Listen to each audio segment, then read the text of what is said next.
Hi, this is Joe with Eagle Tax Res. So I had some interesting phone calls today. I talked to a couple contractors regarding paying employees, 1099 employees, 1099 contractors, whether they're employees, they have a contractor's license, or all that other fun stuff. And the bottom line is there's rules. If the IRS, you go to the IRS website, look up uniform definition of an employee. On that website, there's certain rules or criteria that make someone an employee or make someone an independent contractor. Like, for example, are you providing them the tools? Are you providing them equipment? Do they have to report at a certain time? Does it have to be them that does the work, or can it be somebody else? Can they hire somebody else to do the work that you hired them to do? If they can hire somebody else, then yeah, maybe they're an independent contractor.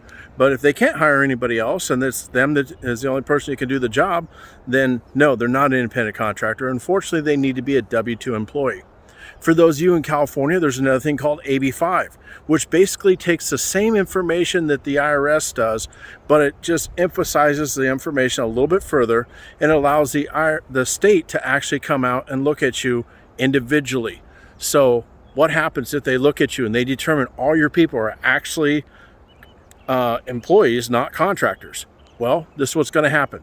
First of all, they're going to go back, and they may go back a few years, like 3 years, let's just say, and you paid out $100,000 in 1099s.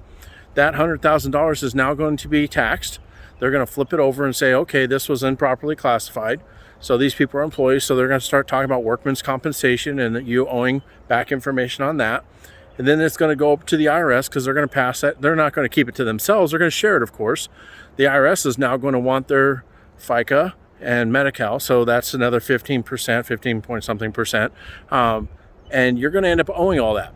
What happens after that is now they add penalties. So they determine, well, how much you owe is going to decide what kind of factor it is, whether or not it's going to be one of those things where you're going to end up maybe a fraud penalty, whether you're willful negligence, all kinds of other issues. So again, we want to make sure we classify these employees right. If you have questions, if you're looking for tax information, call us at 949-200-7085.